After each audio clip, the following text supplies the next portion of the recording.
I'm Ian. And this is Sam. And you're listening to Do I Like This? The podcast, The Revisiting. Ooh.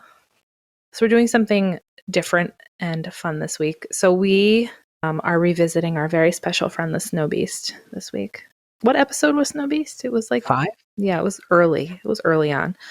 It was after we got mics, but before We knew what we were doing.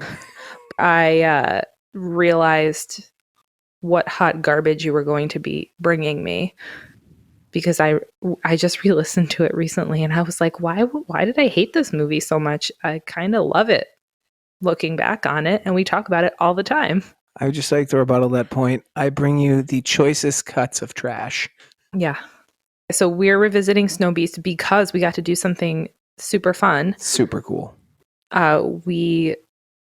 Ian did his special slide into the DMs of the director of Snowbeast, Brian Brough.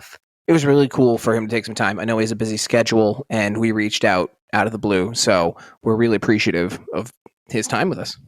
Yeah, he's an interesting guy because he has a lot of films under his belt, and Snowbeast is the only like horror sci-fi SYFY type movie that he did, and he gets into it in the interview about, you know, how that came to be. Yeah. But it's just really funny because if you look at his IMDb, it's like all rom-com movies. Oh, it's the Hallmark channel. Yeah, Hallmark Lifetime channel, and you know, which are Ian's jam. It was just really funny looking at his IMDb and then chatting with him. So I think what we wanted to do in this intro, besides talk up Brian, was to sort of revisit the episode a little bit because we just re-listened to it the other day. So I wanted to ask you, since I loved it and adored it from the get-go, Mm-hmm. You've had some time. You talked about the space. You've seen some things I've given you that you wish you could unsee. Seen some things. You've seen some stuff. What now, having been through that, is your recollection thinking back on Snowbeast? If you were to, say, regrade the paper. Right. So as I was listening to the episode, I was like, damn, I was like harsh. I was really harsh because... Cold as ice. Well, because this, again, the whole premise of this podcast is Ian's bringing me movies that I don't usually...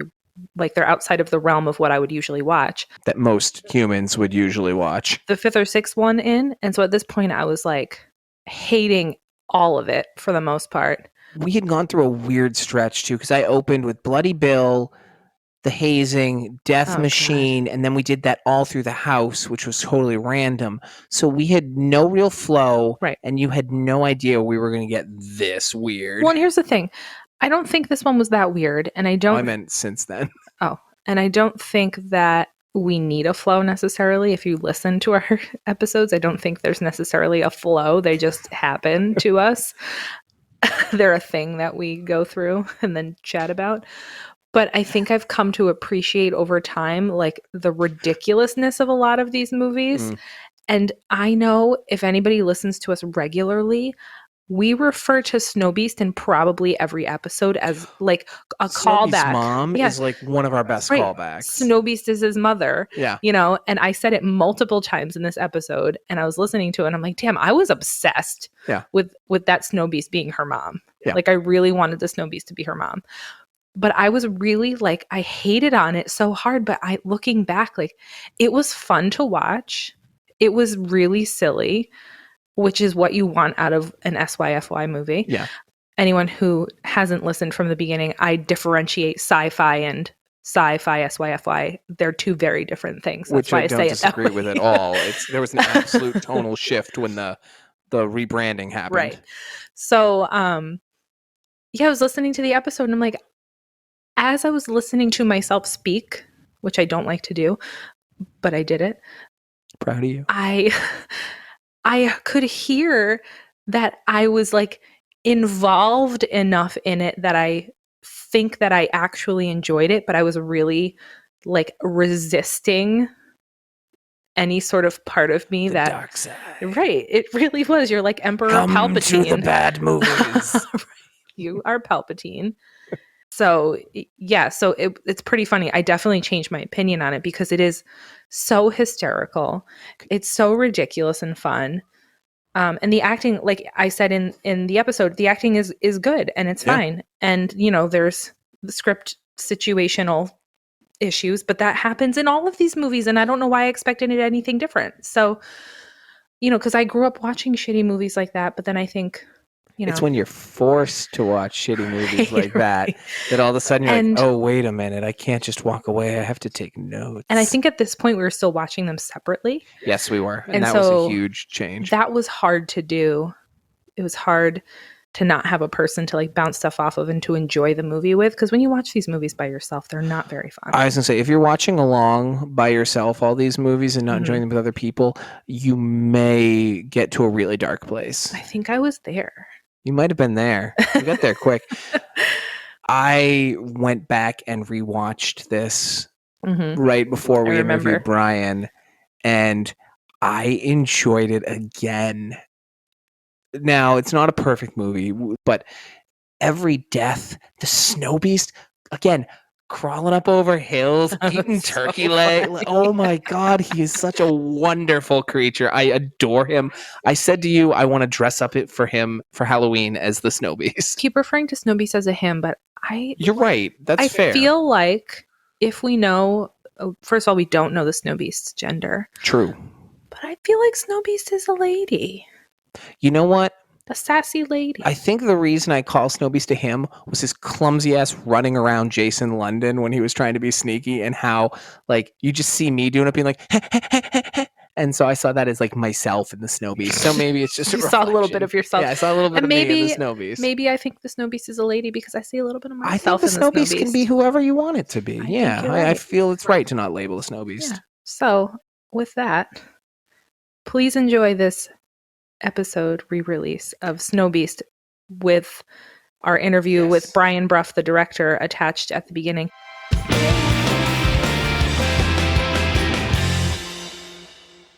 So we pretty much just wanted to talk to you because you directed Snowbeast, which for us is kind of a classic, which I'm sure is not something you hear often. So the whole like shtick of our podcast is Ian brings me like weird B movies and makes me watch them, and then we talk about them, and I'm usually just like, what happened? But Snowbeast is one that we constantly refer back to. It was one of the first ones we did, and we're always like oh well, Snowbeast this, Snowbeast that. And then when he was like, Brian said he'll talk to us, I was like, yes. I'm glad somebody out there still watches and likes Snowbeast. So that's great. When was the last time someone mentioned Snowbeast to you before me?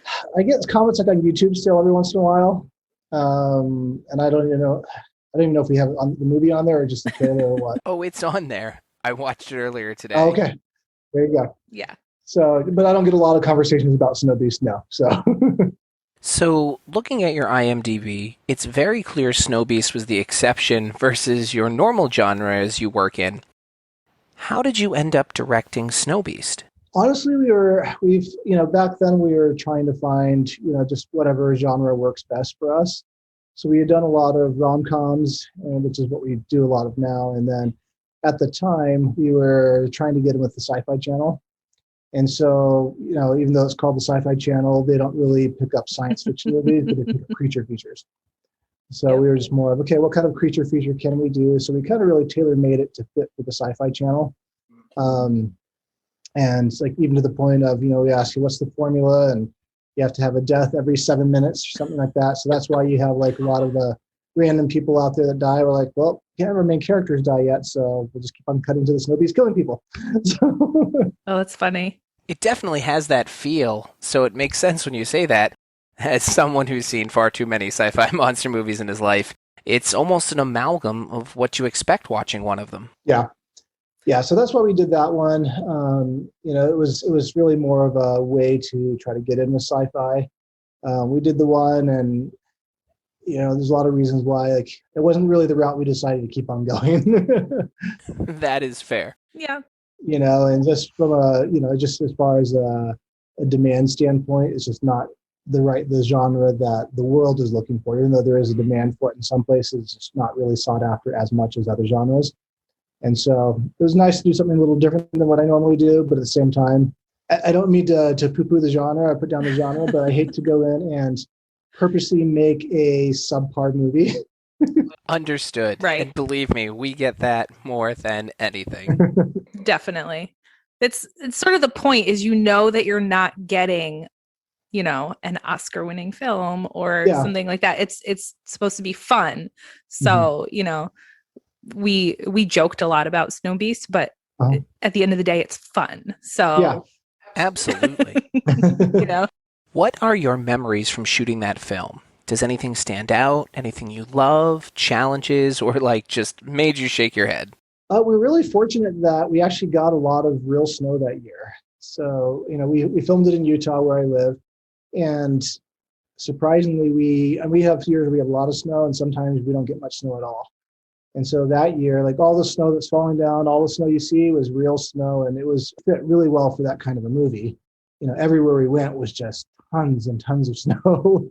And even to the point where the cabin that we filmed at, we went in on a Sunday night just to try to get everything ready for Monday. And I think the driveway to the cabin went downhill a little bit and stuff, and we're getting trucks stuck and getting everything stuck. It was just so much snow there. We almost had to dig it out. And a lot of the crew, we ended up just spending the night there because it was just easier than trying to drive in every day with the amount of snow we had. So wow. It created some challenges, but it also lent itself really nicely for what the film was. Yeah. It had a great feel. I couldn't imagine that same film being shot if you didn't have the freedom to go into these snowy woods. I imagine as a filmmaker, it would have been hard to fake that snow. Yeah, and we were higher in the mountains, so we should have had snow regardless, but it's nice not to have to pick and choose. Okay, we can't look this way with no snow, but here we have it. But yeah, we had the freedom anywhere. And it's really nice when you shoot a scene and it's actually snowing in there and it's real snow. I mean, that doesn't happen very often in movies where you can actually shoot it with it really snowing. Yeah. So yeah, it was nice to have that. I think that's, that was one of the more memorable things, just how much snow. And even buyers for different broadcasters and stuff like, wow, look at all that snow. So yeah, that was a nice thing. The one challenge was probably our Snowbeast suit. We hired a guy, and I think he was 6'6" or 6'9" or something like that, and a bigger guy as well. And even though it was cold outside, it was a hot suit for him. And so, we tried to, there's always problems with it. We had a guy create the suit, and then, he had the mask, which had a lot of servos in it. So the mouth would move and stuff, which, it really had a little radio controller to try to move stuff. And I don't know if it ever quite worked the way it was supposed to. It's for Jaws, right? Yeah. So, and that's, the reality of doing creatures like that. And then also, I know after we released it, a lot of people are like, oh, you can tell it's a guy in a suit. It's like, well, either a guy in a suit or it's CG. Those are your options now. So. The Snowbeast market was booked. We couldn't get an actual Snowbeast for this film. We're sorry. Yeah, exactly. And so we didn't want to create a CG monster, both from a time standpoint and just a budget standpoint. So, the costume wasn't cheap even as it was, but at least we can say, here it is, and run with it that route. So. One of the questions we've had about that costume in a couple of shots was the black strip on the back, if you remember. Was that Velcro or was that actually part of the costume design? It was actually part of the costume design. So then that's where it was actually a zipper. So it was zipped up, and then basically they hid the zipper in the spine. Oh, okay. So it's supposed to be seen. It's Gotcha. just not, you just can't see the zipper portion of it. I thought it had to be, yeah. Yeah. You never know. It's been on my mind for 7 months, so I had to ask. I also want to talk to you about what you're doing now, but I think I just have one other thing about Snowbeast. You guys had a really good cast. You had Bo Duke, you had a London brother, you guys, you had a good cast for this movie, which is cool, especially because you hadn't done the genre before. You're trying to break into sci-fi. How did that come about? In reality, and I don't mean this in a bad way, but it's, if you have money to pay people, they'll come and do it. Yeah, well, that makes sense. And they were fun actors to work with and great guys, but these aren't A-list actors that are super picky necessarily on their projects. Right. And so, John Schneider was great to work with, and once again, we were a small crew, and he kind of just fit in with our way of doing things. And then Jason London was actually really cool and easy to work with, and we only had him on for a few days, but yeah, he was really cool. And so really we just worked with the casting director and just said, who can we get? This is our budget range. This is what we want to do. And we knew in order to go to the Sci-Fi Channel and to, even for foreign distribution, we knew we needed some names at the time. Mm-hmm. And those were good enough names to be able to make that happen. So you obviously moved into rom-coms, which are absolutely one of my guilty pleasures. Oh, yeah. I will be the first to admit it. Of the two of us? Really? Okay. I'm the one who watches, I watch Are You the One? I watch The Challenge. I openly admit it. I am not too proud. So I want to ask you how you got into rom-coms, but just a little first about your filmmaking history. How did you get into filmmaking and where did you start? A lot of it was I started working, I guess from a feature film standpoint. I mean, I worked in a lot of corporate commercial stuff for quite a while. I say quite a while, but for a few years out of film school.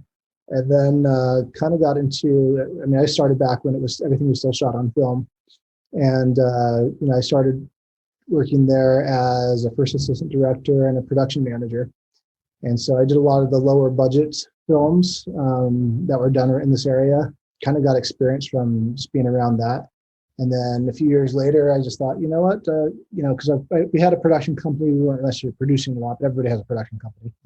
And, instead of hiring other directors, I thought, you know what, I've been around the creative side enough, working with different directors and different cinematographers, that I think I can do this. So really it was just kind of, okay, what can we do? What's feasible within our budget range? What's a story we want to tell? What's a movie and a story that we feel has an audience? And we kind of just dove into that. Since then I direct most of our films, and then, come up with different ideas, and we have somebody else write them. But yeah, we kind of moved into the rom-com space, and we've tried other genres here and there, but the rom-com space is what people currently still want. Oh yeah. We've done a couple thrillers for Lifetime thrillers, and we just have one that we just sold to Lifetime again. That will be coming out. I'm not sure when the release date is yet, but it hasn't aired yet. It just happened in the last couple of weeks. Is this the one you were just off filming? Because you travel a lot. I do now. I didn't used to, but I do now. So this one, we shot one out in French Polynesia last fall. So that's one that will be going out there. It's about a stalker who follows them to an island in Tahiti. They're out near Tahiti. Oh boy. It sounds like Sam's Dateline shows that she loves. So we have done a couple other genres here and there, but rom-com is the genre that tends to continue to live on for now. And every few years, the markets are always shifting on what people want, and we shift with that as we need to. But rom-coms have stayed for several years now, so that's kind of the space that we've been in for the time being. What would you say is the movie that you want people to see of yours? What's your favorite movie that you've made? Besides Snowbeast, obviously. Well, yeah, of course, yeah.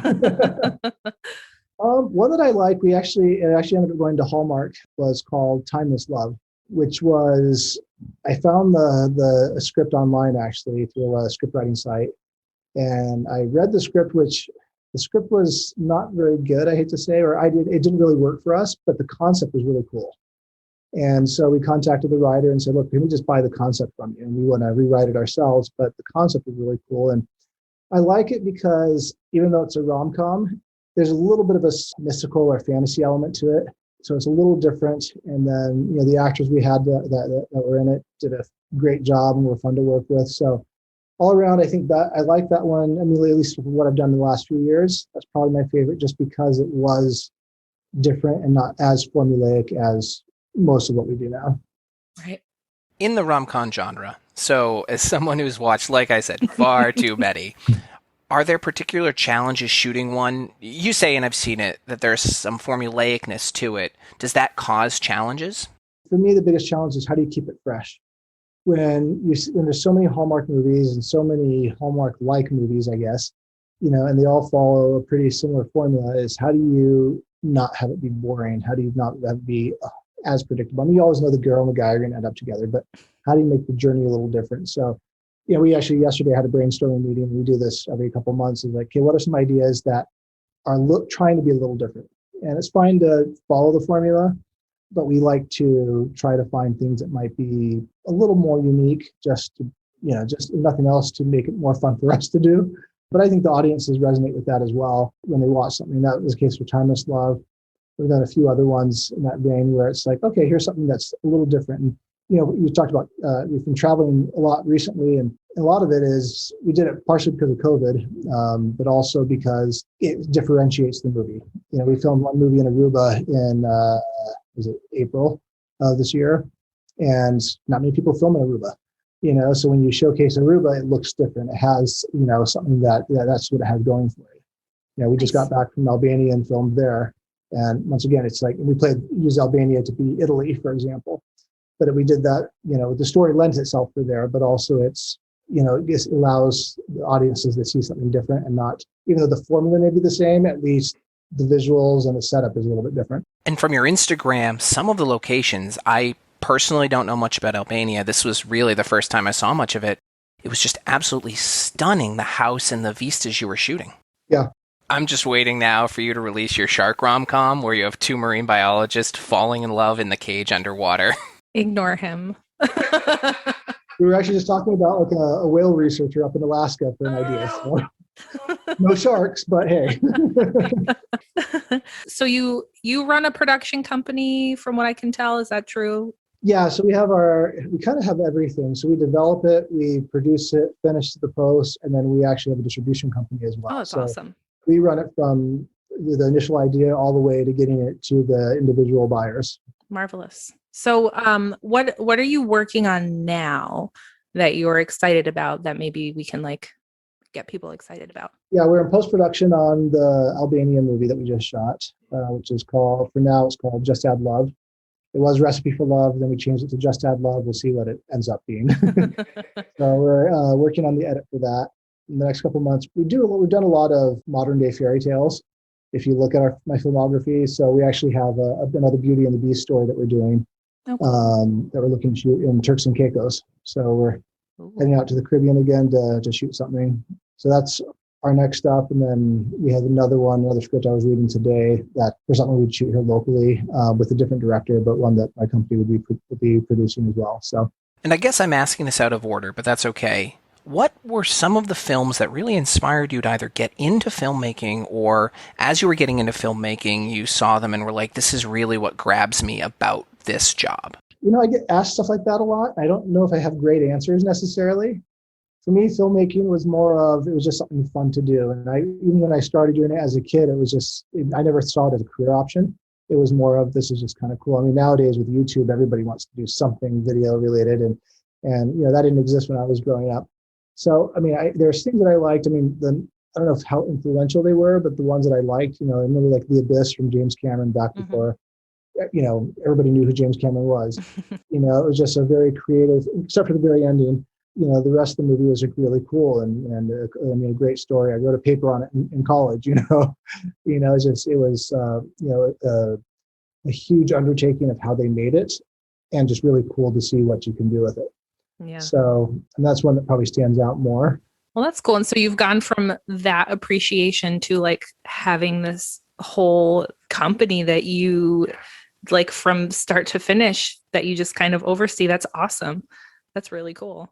Yeah. And now is, what our goal is, we're trying to make as many movies as we can and, grow the amount of movies that we have. We're working with a lot of different platforms as well as TV providers, or you call them. So a lot of what the future of what we've been told, at least the future of television is a lot of these 24/7 streams that you can watch on Samsung or Vizio or LG and stuff. Mm-hmm. So we're working on creating our own channels in some of the different countries around the world where we can have our own play movies 24/7. Nice. And do those kind of streams. So, really it's about making enough movies to do that. We're partnering with other filmmakers and companies as well to be able to show their movies.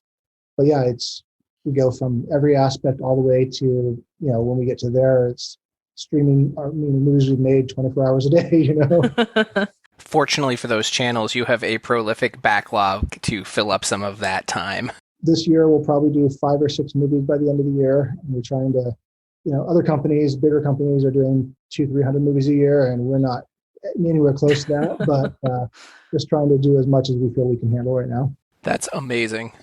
Yeah, that is. Well, when in doubt, if there's a space open on the streaming channel, just throw Snowbeast in there. There's a little bit of a love story. We have all rom-coms and then Snowbeast. Right. Up until she gets thrown onto that truck and dies, there's a love story in that movie. Exactly. Well, Brian, thank you so much for your time and joining us. We've really appreciated your film, Snowbeast, and we're so grateful that you took this time to talk with us. No, it was my pleasure. Well, we really do appreciate talking to you because, Snowbeast is appreciated. Let's say that. Oh, thank you. It's good to know. Well, thank you so much again, and seriously, we wish you the best of luck. I'm actually going to dive into more of your rom-com filmography because that's my wheelhouse, and I'm not going to lie, I appreciate it. Yeah. Cool. It was great chatting with you guys. You too. Thank you so much. Have a good night. You too. Bye-bye. And now enjoy the original Snowbeast.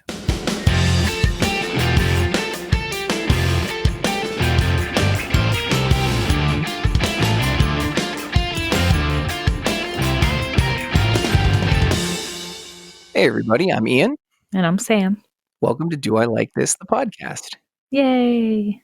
where I bring Sam movies that I love and hope that she still loves me after. I can't think of anything to say. That's okay.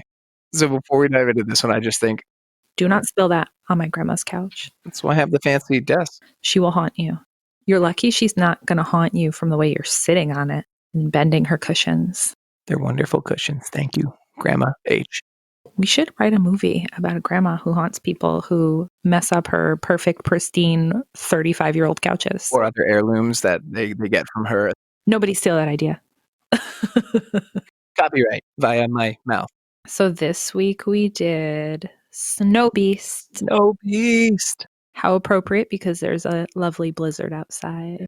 Actually, right before we started recording tonight here in New York, it is the first legit blizzard of the year. Snowbeast was made in 2013.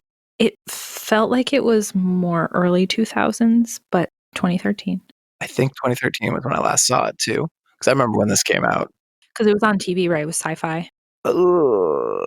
I know it was a TV movie. I'm assuming it was sci-fi. I mean, it's got all the feel of a sci-fi movie from that era.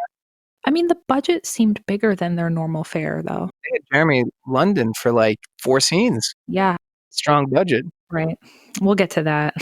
I have some things to say about that. We streamed it on IMDb TV. Which you can get through going straight to imdb.com, or Amazon Prime has a connection to it, to IMDb TV. So Yeah, it's an app. I think it's on Tubi as well. There's multiple ways you can watch it. So should we just jump right in? I don't have any business of yet. So yeah, why don't we jump right in? This movie also jumps right in with a snowboarding montage. And I wrote, is this going to be an extreme sports movie? Because it's right around, was sort of the height of the X Games, right? Definitely during the X Games phases, yeah. So it was a snowboarding montage that was way too long. I was stunned by how long that went. There are multiple times in this movie where I wrote too long. I noticed in the snowboarding montage, they gave slow motion shots of guys doing very, very basic snowboarding. Like not even tricks, but they were filming them like they were doing tricks. And like, I jumped up and came down. It was probably all they could afford. I get it. It also was just dude shredding. There was no credits. There was nothing going on that made this scene useful. In a couple points, I wrote this plus some later. Is this a tourism video for Canada? Right. Because I didn't read any of the blurb or anything. I just jumped right in because I don't have a ton of time when our child is napping or sleeping. So I just kind of get her done. I thought originally that it was maybe the Rocky Mountains or a Utah resort or something. And I'm assuming this is a ski resort movie. It happens at a ski resort. Nothing takes place at a ski resort for the rest of the movie. I think they drive by it. That's it. Yeah, they're in the parking lot. Oh, yeah, for one scene with the daughter later. Yeah. I am very disappointed. I would have been totally down if this was a ski resort movie. Those are fun. One of many underutilized parts of this movie, which we will also get into. So, snowboarding montage, random snowboarder goes over a cliff and wipes out, and he's all alone. And so I wrote first victim. 100% going to be first victim. Yeah, absolutely. They spent 5 minutes setting this up, which they could have done in 20 seconds. They didn't need all of that to get to here. So then you hear a very almost imperceptible growl, like a... Did you have the closed captioning on in this film? No, because I had to watch it on IMDb on the YouTube in the kitchen while I was making cookies. One thing I will note is every time you hear that, because you'll hear that growl again, it says in full caps, growl with an exclamation point. And I was listening to it and I didn't have the volume too high, so I actually read it before I heard the growl. Growl with an exclamation point is more than what we got from the monster. Another thing to note on the closed captioning in this film, it's about 3 seconds before every line. You see the line pop up on the screen, which really bothered me because it takes all the fun out of it. Yeah, I'm glad I didn't see it then. So then we get flashes of white fur. So someone's basically, okay, listen. This is not the first scene in which it looks like someone takes a very fluffy white bath mat and throws it across the screen. So this white fur, when you say flashes, oh my God, it's like the Flash is wearing white fur. It's ridiculous.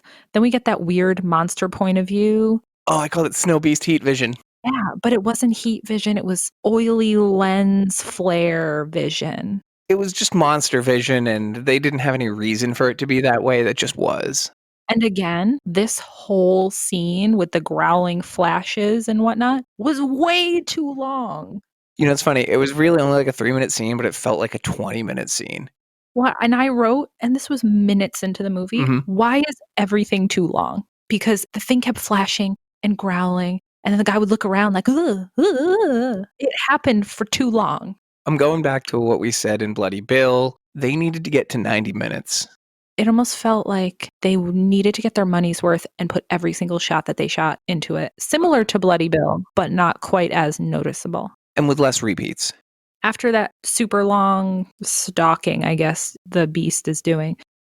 So the guy finally sees it, starts running away from the snow beast. A trend that will continue this movie. He's great on snow for a few seconds, and then once he falls down, he can't get back up. There's lots of falling. Anyway, Snow Beast corners him, and then...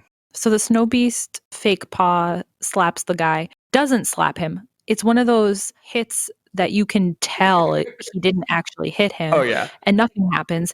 And then he does the same hit again, which makes it seem like it was 2 different takes maybe. Oh, and okay. the second hit, a bunch of blood flies out. I loved right before he hit him, you got the Snow Beast's face in the guy's ski goggles. It was a great shot. And I could tell by that shot that I was going to be disappointed by how the Snow Beast looks. I love how the Snow Beast looks. What are you talking about? You would. We'll get to that. So then we get the title card. Hold on, I do want to just say, I called it, and I will repeat it because he has 3 moves. This is the Snow Beast bitch slap. He does do it fairly often. So we get the Snow Beast title card. It's like bam and out. Which is fine. I like that. Yeah. That makes me happy. They spend too much time elsewhere, spending too much time doing nothing. So, make it snappy. Now we go into a home. There's a dad and a daughter. They're packing. We get her name right away, thank goodness. I wrote that down too. Yeah. Emmy. Apparently, she's been suspended from school for punching a girl. The day before her dad goes on a trip.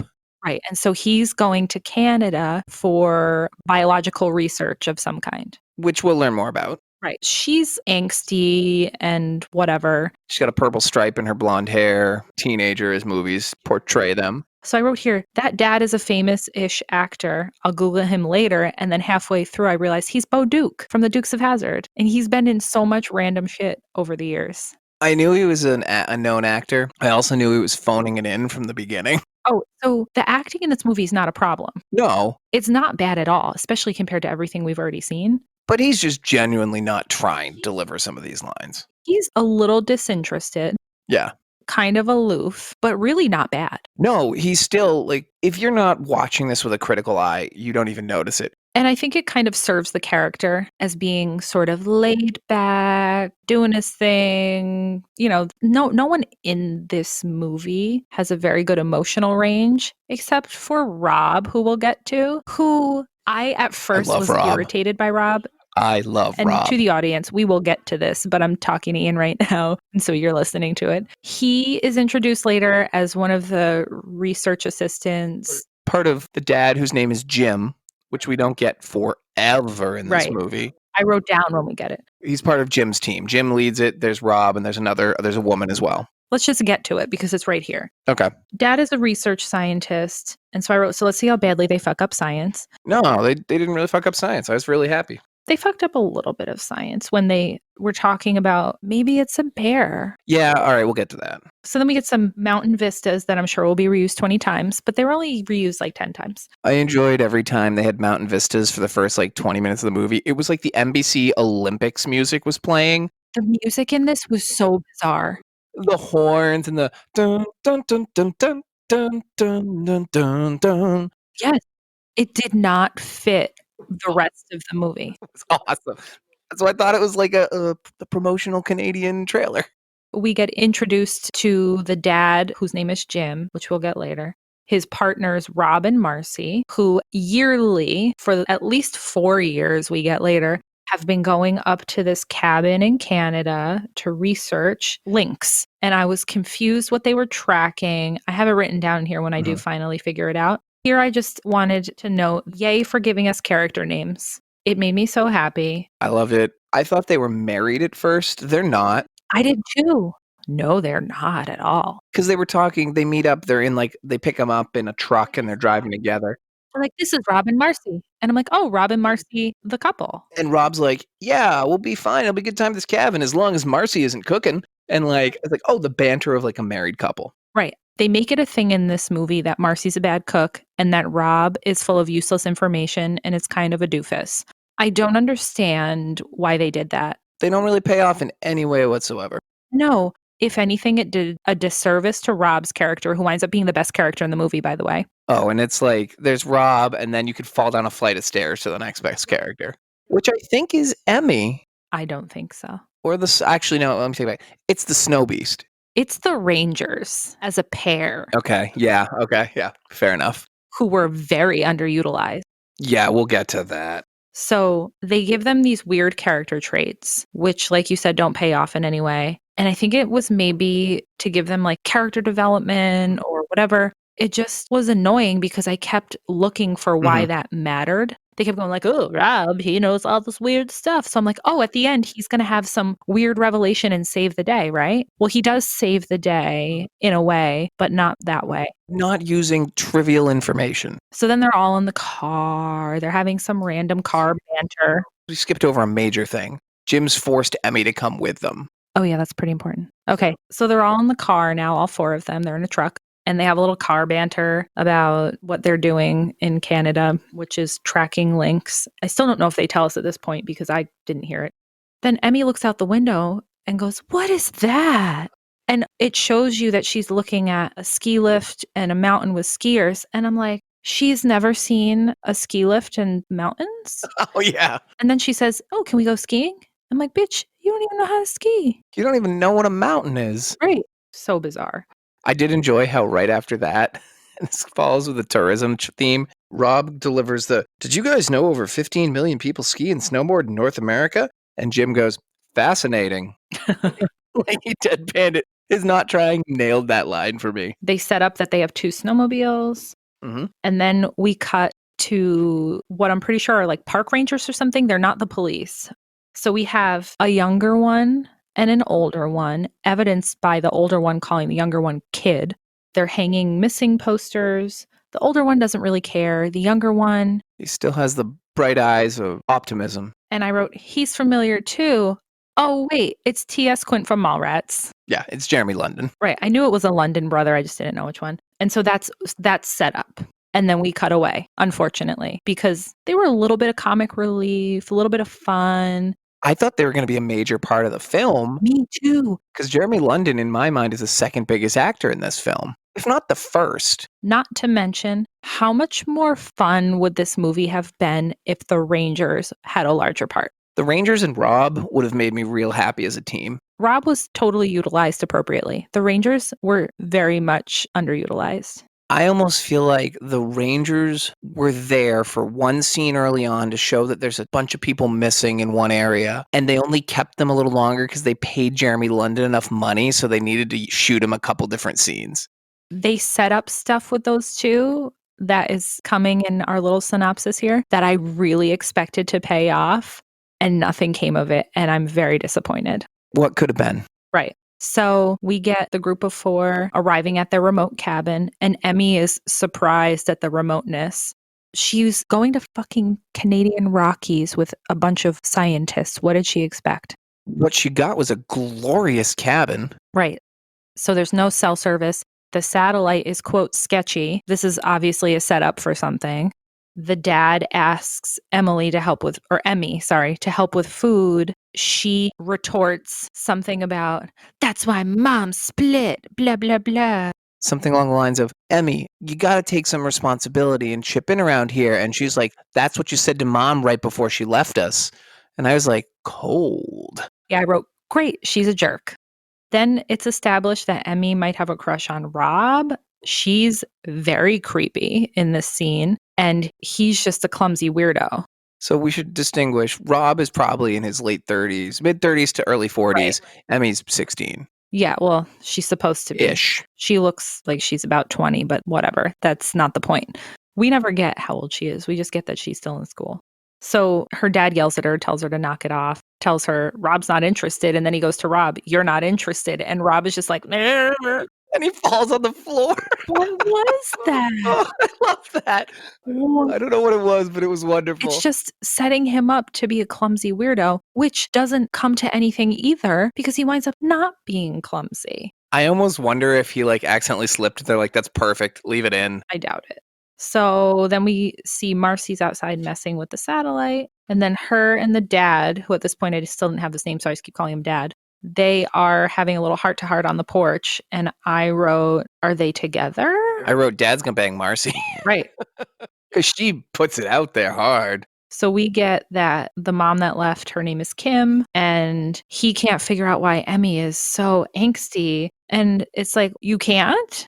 Her mom left, disappeared, hasn't sent word of any kind, but you can't figure out why she's angry. And Marcy kind of tells him, you need to get it together and you need to move on. And I wrote, they're gonna bang. I don't understand how we got the ex-wife who's not in this movie's name before we got the dad's name. Listen, I was really hoping that all this ex-wife disappearing talk was gonna lead to her being the Snowbeast. Or being in the Snowbeast cave, killed by the Snowbeast. That would have been acceptable. Right. Marcy's thirsty in this film. I'm just going to put that out there. Oh, she definitely is. But you know what? Nothing wrong with that either. No, I was just going to say, much respect to her because she's putting it out there hey, I'm available. I like you. I know you like me. Let's not pussyfoot around here. And not in a gross, right. Inappropriate way. She just, she's direct and she's like, I want to make this happen if you want to make this happen. Yeah.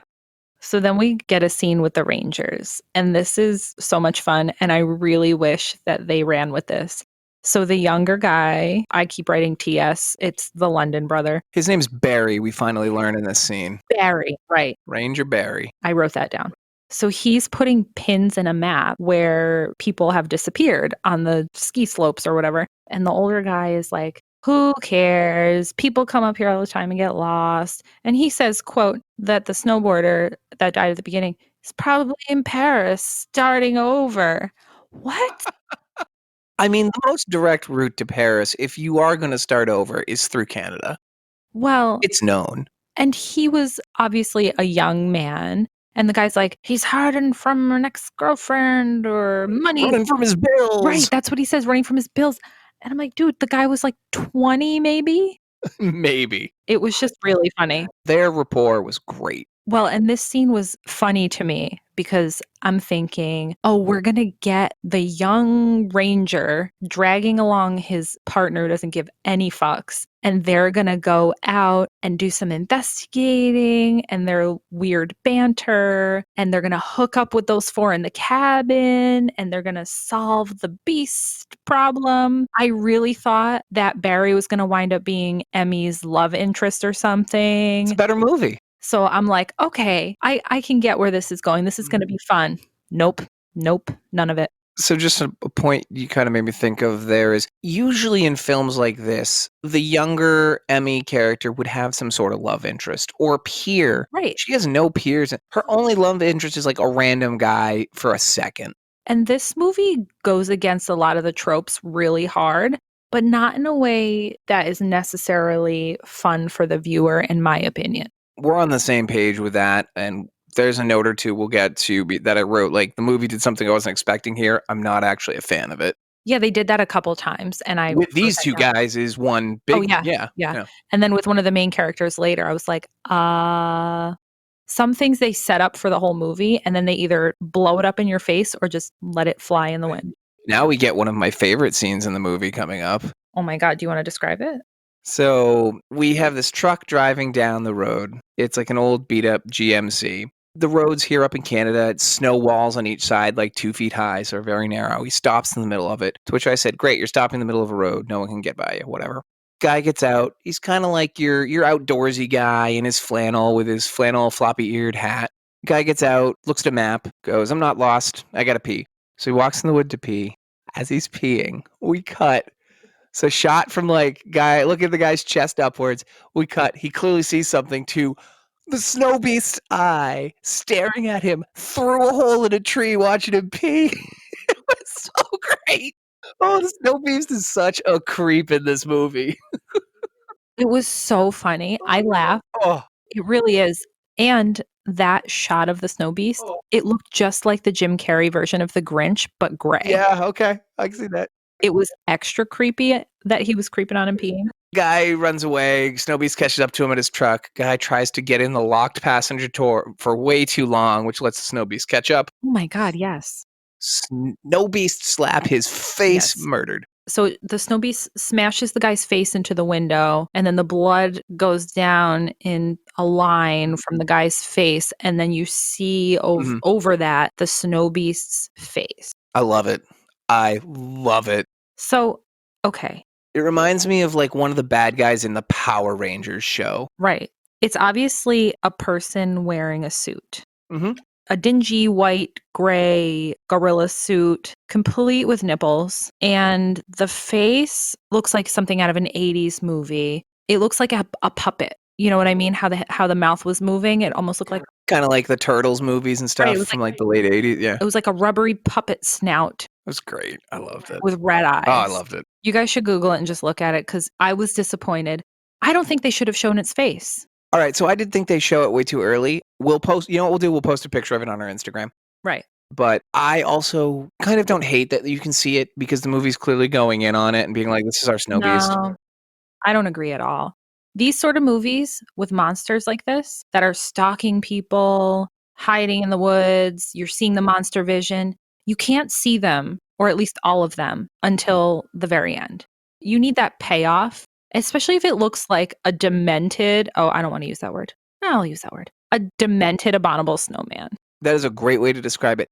But if you don't show it, you lose all the hilarious times it pops up throughout the rest of the movie. Well, because it just makes it silly. And it's hard for me to feel invested in a movie like this if I'm just laughing every time the Snow Beast is on the screen. So why I'm okay with that is this movie wasn't doing it to be funny. I know. Which is why I'm okay with it. If it was trying too hard to be funny, it wouldn't have been fun. But this scene was a great example of a trend throughout the movie, the Snow Beast popping up out of nowhere, preferably over a snowbank to get someone. It does this strange thing where it does the Michael Myers, Jason Voorhees slow walk, and then it runs in slow-mo, and it somehow catches up to the person. The person usually is falling all over themselves, so that's part of the problem. But then it does these little slaps at it, and it'll scratch the person's face, and then they'll be dead. Oh yeah, it's so super strong. It doesn't need to do more than that. It's real dumb. I love you, Snow Beast. So then after that scene, we go back to the 4 researchers. They're talking about the animals that they're tracking, the lynx. The transmitters are offline or they're not working. I wrote here, what are they tracking? Here again, Rob is full of useless information. I didn't even write it down because it's getting to be stupid. And the 3 of them decide to go out into the field and to leave Emmy at the cabin. Grumpin'. I wrote, I wonder what kind of Snow Beast related shenanigans she'll be getting up to, which requires her rescue. Unfortunately, none. Again, something I thought was going to happen, doesn't it? If anything, this movie is not predictable. I'll give it that. So then we have Dad, whose name we still haven't gotten, even though it's Jim. Dad, Rob, and Marcy are out on the snowmobiles. Olympic music is playing again. It's so strange. It doesn't fit. It's like jovial almost. By the way, these woods are beautiful that they're filming in. Oh, yeah, they're gorgeous. Gorgeous, gorgeous place. I didn't check, but I wonder if they were actually in the Canadian Rockies. I bet they're up in Vancouver or something, yeah. Oh, yeah, that's true. They film a lot of stuff up there. So at this point, I still don't know what kind of animals they're looking for. They're setting up motion detection cameras. Right. So they turn on when they detect motion. They find a den, but they don't see any tracks or movement. And they find that one camera is broken, and Rob leaves to go back to the cabin to get stuff to fix it. At which point I was like, how is Emmy going to get him in trouble? So we see Emmy at the cabin building a Fruit Loop tower, sort of like Close Encounters of the Third Kind mashed potato tower. Yeah. Color coordinated Fruit Loop tower. Right. So Rob comes back. He passes her in the living room on his way to go get the keys to the truck or something. And when he comes back, she's gone. And it turns out she's hiding in the bed of the truck while he's driving into town to go get parts for the camera. What her plan is here makes no sense to me. Right. She's going to go from the remote cabin into the town, which has been established. We didn't say it's been established. It's 10 miles? They're way away. It was 10 miles as the crow flies. Oh, yeah, Rob. What Rob said. And Marcy made fun of him, but it's a turn of phrase. It just means if I were to go from here to there with no obstruction, it's this many miles. But they're way up in the middle of nowhere, so they have to use the roads. And so it takes way longer to get there. Which will come back into play later. Yeah, kind of. Oh, actually, yes, it does. It does. That's right. This whole part of the movie is unnecessary. There's so much stuff that doesn't matter in this movie that could have been used to have the conspiracy theory Ranger and his partner or something be happening. So then we're back in the woods with Dad and Marcy, and it's the lynx. They're tracking lynx. I wrote lynx with lots of exclamation points because at that point I hadn't known what they were tracking. Marcy says she's been going up for 4 years. The dad has been going up for longer. They're talking about all their research. They've been requesting to go to Antarctica. Where she flirts hard with him again, being like, we could be me, you, alone, Antarctica. And he doesn't respond. She's like, I guess maybe Rob too. And then she's talking about how there's a wealthy family who's wanting to fund their Lynx project. And the dad's like, no. None of that scene was necessary. All that it did was to show that Marcy was willing to be a little bit unscrupulous where the dad was not, which later I guess comes into play, but it's stupid. Mm-hmm. So Rob is in town and he runs into Barry. I got excited. Right. And this is when we find out the veteran ranger's name is, I wrote Gibbons, like Rayland. I don't know, could be Gibbons with B's. Who knows? I didn't have closed captions. Ian wrote down something that we're not sure is correct. We're going Givens. It's like an intimidating airplane moment. That airplane was scary.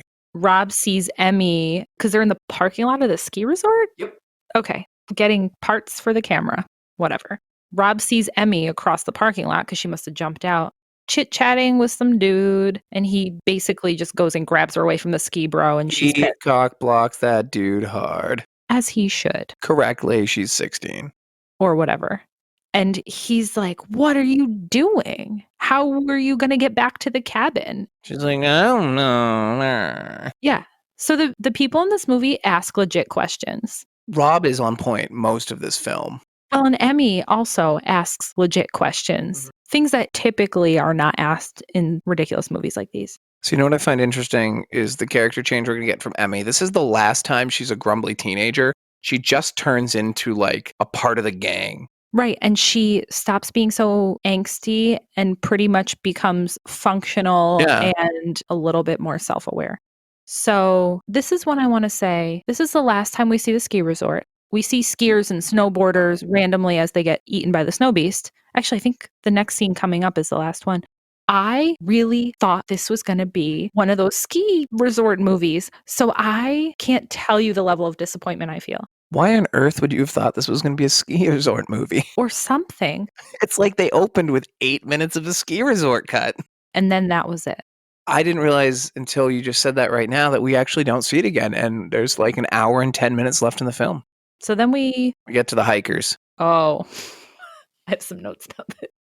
So next we cut to 2 hikers in the woods. They were either cross-country skiing or snowshoeing or something. I think they were snowshoeing or something. She is unhappy. He is having a blast. And the monster is watching them. This monster is everywhere. Right. I wrote at this point, this guy's a menace to these woods. Right. And he seems to travel very quickly from place to place unless he's chasing you. He's a really fast stalker, really bad chaser. That's a good way to put that. So we see them walking, and all of a sudden, what looks like a giant white Sherpa carpet flies across the screen behind the female, and the man is just gone. It's like someone tossed a blanket and knocked him over. I wrote beast grab. And then it swings by again and grabs her. And I wrote, Hilariously. is it a carpet on a rope? Because that's what it looks like. So it like tackles her and he just leaves her 2 walking poles standing there. That was a good shot. I enjoyed that. But it doesn't tackle her. It's just this. It's like if you got hit by a truck. Right. It's like a fluffy, giant blanket just thrown at you and you fall. Snowbeast. Oh, it was so bizarre. Okay, so then we're in the truck with Emmy and Rob. They're talking about why the team is studying the lynx. He's talking about how they hunt. He's saying they're silent, they wait, they get close, they pounce. And so I wrote, is the Snowbeast a giant mutated lynx? Rob was a little creepy in that conversation. I don't think he was creepy. I think he was trying to explain to her in a serious sort of, I'm a science person and you're not, and I'm totally oblivious to it way. Okay, yep, all right. You know? I'll give you that. So he's basically describing what we have seen the Snowbeast's behavior to be up until now. Mm-hmm. That doesn't stay that way. So they get back to the cabin. Emmy's dad is there. He's pissed. Rob covers for her and said, oh, she was bored. I just took her into town with me. Then Marcy makes an awful dinner. They all talk about how awful it is. And then Emmy says that she'll cook next. I got really pissed in this scene because they're dumping full-on plates into a garbage disposal in the sink. Oh. And I wrote, have they never fucking had a garbage disposal before? How dare you? Yeah, that's stupid. That was irresponsible. I got irrationally mad because I've had to fix the garbage disposal in our old house, and it's not fun. And I had to learn stuff that I wish I didn't have to learn. And then I broke stuff and had to learn how to fix the stuff I broke. So it's a sore spot. It's gross. And then I wrote here because Emmy, okay, let me explain why I keep flubbing her name. I was writing as I was watching, and it's hard to rewind on IMDb TV because if you rewind, it usually plays 10 minutes of commercial. So I just didn't want to rewind. So my shorthand for her is either E or M. And so I start to say M, and then I go into Emily, but her name is Emmy. Gotcha. So Emmy offers to cook from now on, and the boys are like, oh, great. And I wrote, can't the guys cook? What do they do every other time? They just... To be fair, Rob does cook later. Well, yeah, but I'm just saying, in that moment, how come Marcy's the only one who cooks if it's so disgusting and inedible? That's a fair point. Stupid. So then they're all speculating about the lynx food source, why it's leaving, how it hunts at night. They're all 4 of them are sitting on the couches and the floor, just chit-chatting after dinner. And then Emmy says to her dad and Marcy, who have like a weird little banter, with Rob sitting in between them, are you guys together? Or are you dating?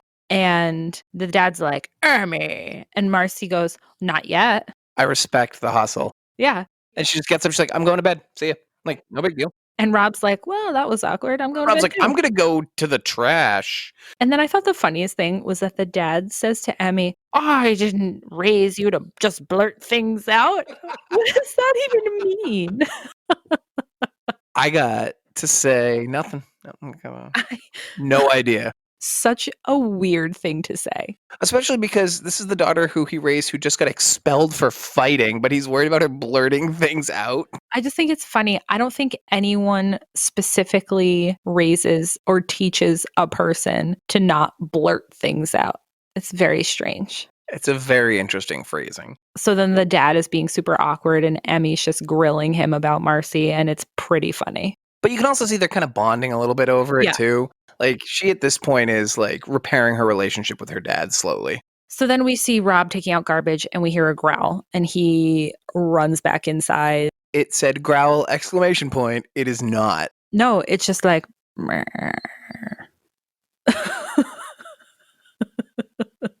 or it's like when our daughter, she goes rawr. We cut to the next morning. Listen, there's a lot of nothing happening in this movie. Like a lot of setup to nothing. So the next morning they're checking cameras. They see a little white blur. It's almost like Congo. What was that? No, they don't even go, what was that, though? They're like, we got these fancy cameras, but it's a blur, whatever. They pay no attention to this clear, giant, humanoid-like white figure. I was annoyed by that. I'm like, you think you'd pique some interest at least from these animal tracking researchers. It's very strange. There was no point to that.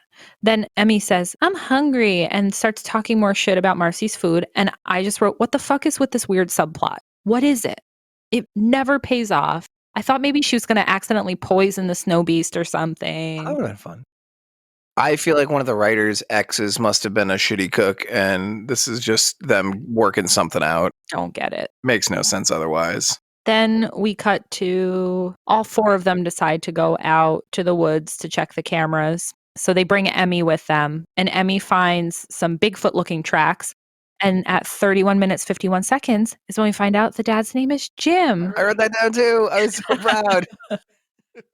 And honestly, 31 minutes isn't that long, especially since she's been calling him dad the whole time. Now, Rob decides to tell them he heard the growl snarl in the woods when he went to put out the garbage last night.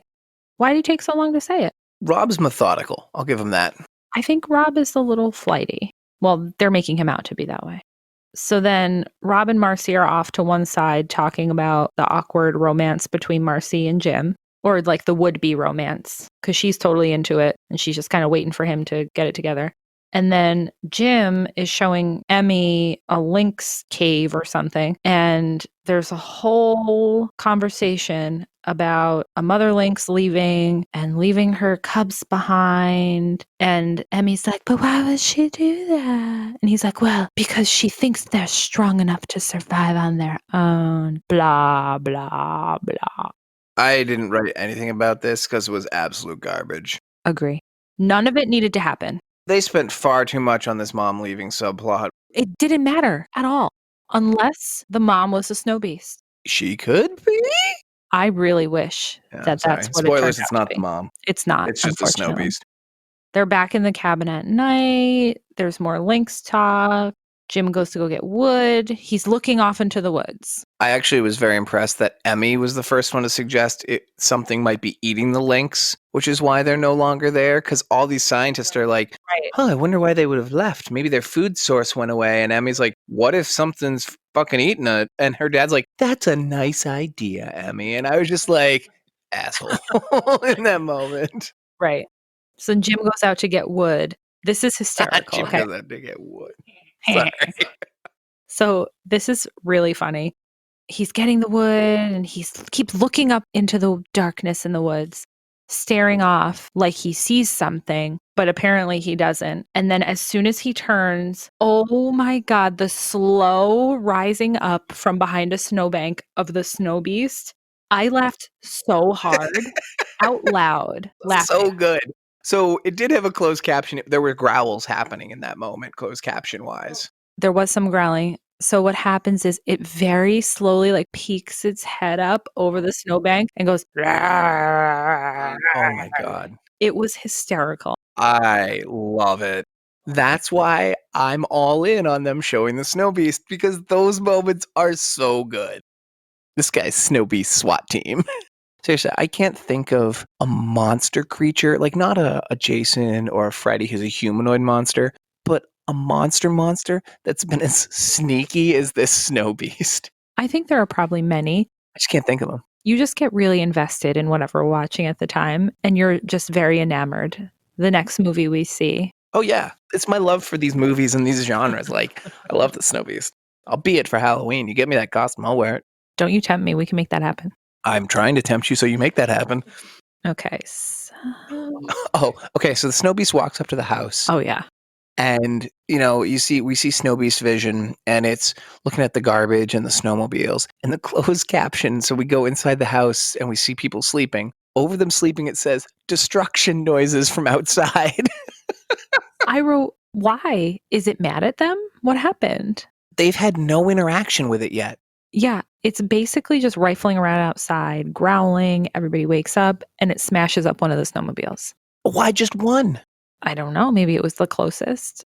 It seems to have some sort of intelligence, but we never get any explanation. But it also seems to have like ADHD, because it'll start something and then it'll lose interest. I'm just saying it's flighty. So the dad turns on the light and suddenly a Snowbeast is gone. There were literally just smashy destruction noises happening, and then all of a sudden it's gone. Yeah, like they're right at the door, like listening through it. They're hearing it. They turn the light on. To be fair, they did set up the screechers fast. Sometimes. Unless it's chasing you. Situationally. Situational speed. And they also really act like they don't care at all. They're like, oh, you think we get deposit back? It was very strange. I would have called the cops, filed a police report, been like, something destroyed my vehicle. Well, Marcy does go to the ranger station to report it just to find out what's going on. They seem disturbed enough to do that, but in the moment, they just blew it off and were like, let's go back to sleep. We'll just go back to sleep. Oh yeah, something has ravaged a snowmobile. Right. Not easy to tear apart the way it was torn apart. I would be on edge. Well, not to mention right outside of your very remote cabin. With no cell service. Right, and it destroyed one mode of transportation. So the one note that they have here is they determine that it's walking upright based on its tracks for a long period of time. And they keep referring to bears. Oh, well, bears walk upright. And Marcy says correctly, not for that long. Yeah. And the dad's like, oh, maybe I was scared. Okay.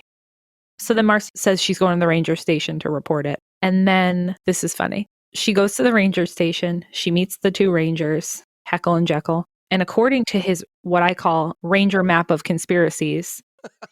It's a very Charlie Day-esque tracking map. Yes, exactly. Yeah. Exactly.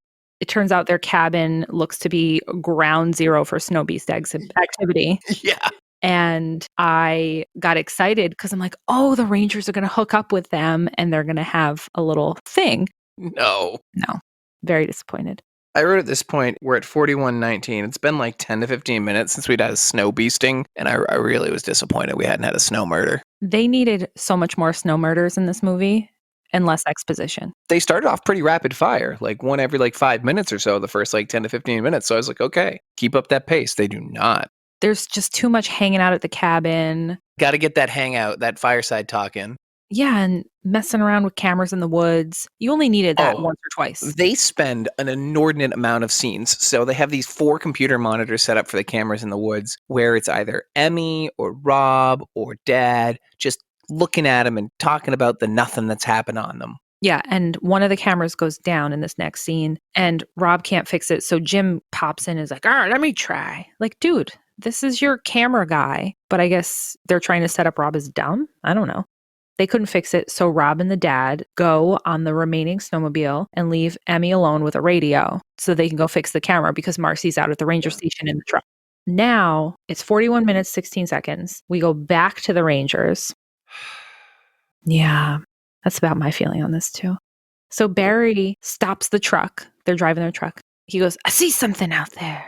These are dense woods covered in snow, and he wanders like 100 yards into the woods. Gibbons has the right reaction, being like, fine, go look at it. This guy. Yeah. So he leaves Rayland in the truck. I'm calling him Rayland. I think his last name is Givens, but maybe it's Gibbons. Who cares? Let's go with it. Yeah. We get a lot of Snowbeast frolicking shots because that's what's happening. That's exactly what it is. Sorry, that was really funny. The Snowbeast is not doing anything but just frolicking through the snow. He's just running randomly. He's not chasing anything.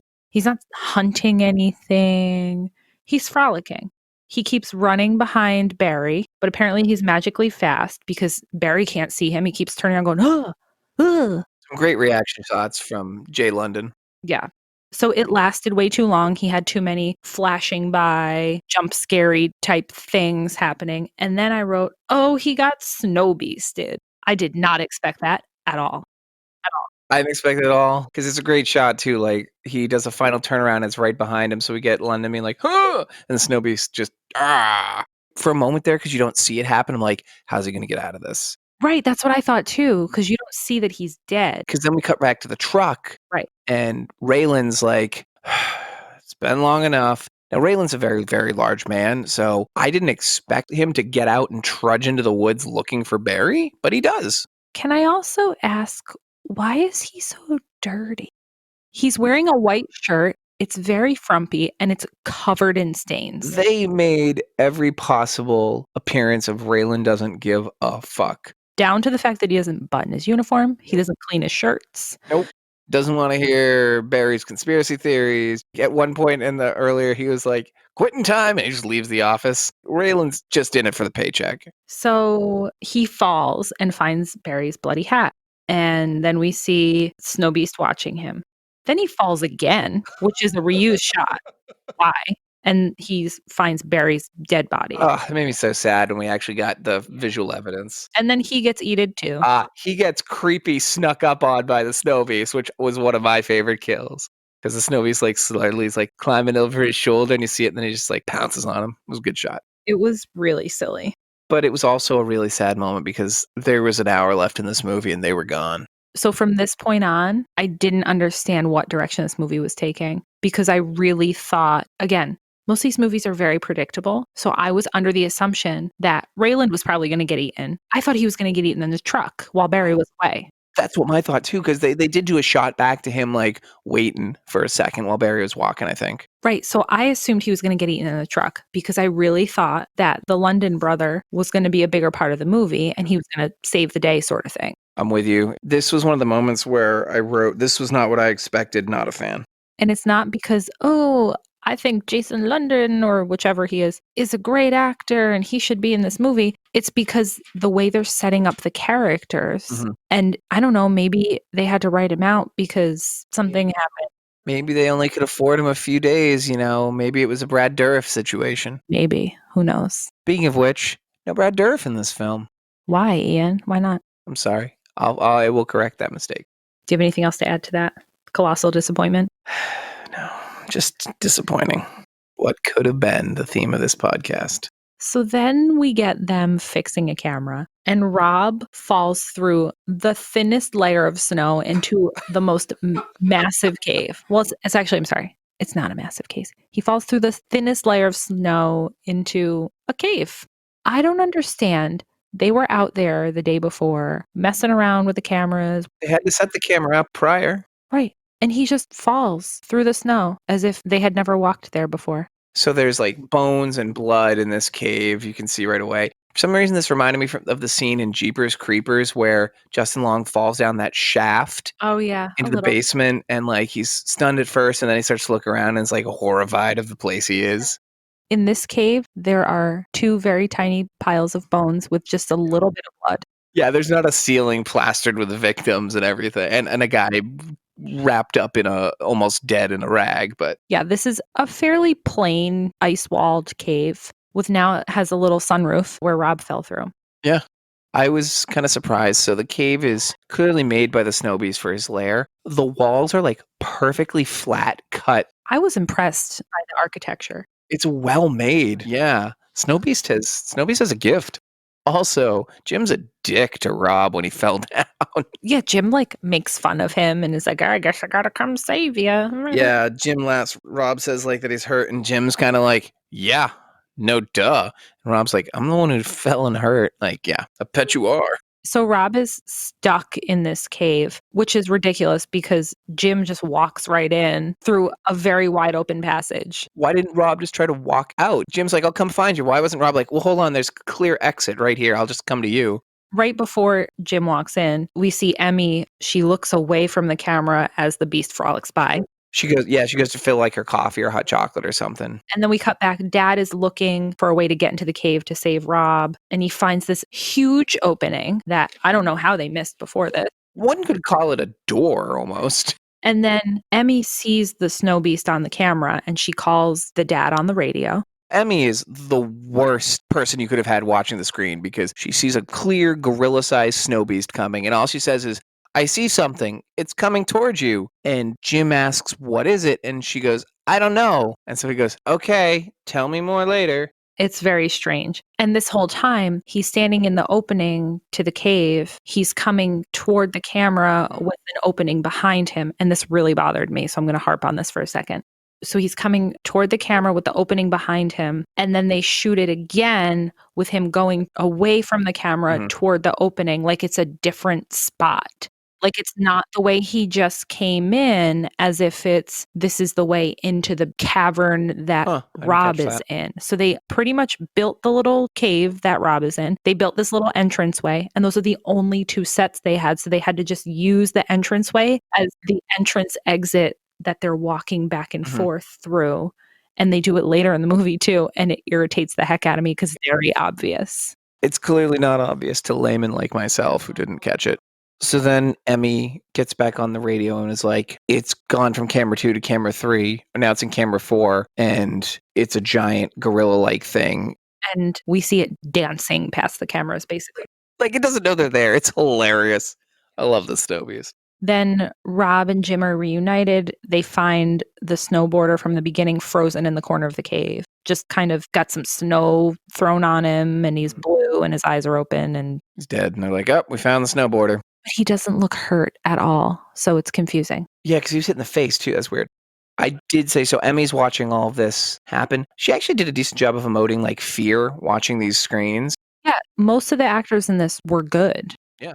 So then she's telling them on the radio, it's coming toward the cave. It's coming right near them. Jim and Rob start to run back where Jim came from. Meanwhile, there's an opening in the cave that kind of goes, there's a step and then it goes up. Why didn't they go that way? I noticed that, and every time, because they'll be back in the cave later, I kept thinking the same thing. I'm like, why don't you go out the way that's right there? Right. It's really weird. That's like every horror movie, like, oh, you're in a haunted mansion. Why don't you just break open a window and get out right here? No, I've got to run down this spooky hallway, and yeah. Yeah, it makes the movie more interesting, I guess. We have a little montage of cuts of the snarling beast and then the men running, snarling beast, men running, or snarling, running, snarling, running. This movie suffers from prolonging the anticipation or suspense because it goes on for way longer than it needed to, back and forth between the two. It only need to happen once or twice. So they get away on the snowmobile after a couple, like, pulls. And then as they're pulling away on the snowmobile, we get a slow-mo, full body, angry snow beast growl, arms in the air going, "Rah!" A plus. A plus. I laughed out loud again. So good. I don't laugh out loud so much in a lot of movies. The only thing I really laugh out loud at tend to be things like, Schitt's Creek or Psych or whatever. This movie made me laugh out loud more times than a normal movie would. Good. But not in a way that I think is really a good thing. So they get back to the cabin, and they're looking at the footage. Everybody's arguing about whether they're going to stay or go. The dad is like, we're fucking out of here. Get me the fuck out of here with my kid. Correct. And Rob is on the same page, and Marcy is not. This is a point where I finally wrote, this movie's really lacking in hilarious one-liners. There aren't really any funny lines in this movie. It's all very generic dialogue, which is what keeps it from me. I enjoyed it back in the day. I enjoyed this viewing of it, Yeah. but it felt like something was lacking, and I think it really was a lot of the dialogue. I think that it took itself very seriously. Yeah. Which is fine, except then you can't ever see the Snow Beast because it's so hysterical. I really feel like someone on set should have at some point been like, guys, this is awesome, but that thing's hilarious. It's not scary at all. So here we get a little heartfelt-ish moment in the kitchen with Jim, the dad, and Emmy. Mm-hmm. And then he is shown like tucking her in on the couch and giving her a kiss on the head. I guess it's like showing that their relationship is getting better. Yeah. Then there's more arguing between Jim, Marcy, and Rob. Jim and Rob want to leave. Marcy wants to stay. She is really into, this is a brand new discovery. This is going to affect our research. We're never going to have to worry about funding again. They're all like, we just ran from this thing. It's trying to kill us. We're out of here. Right. Then Rob suggests that maybe it's a Yeti. Quote, an abominable snowman. Jim laughs at him. Marcy's in. She's like, oh, tell me more. And then Marcy coins the term at 53 minutes, 53 seconds, a snow beast.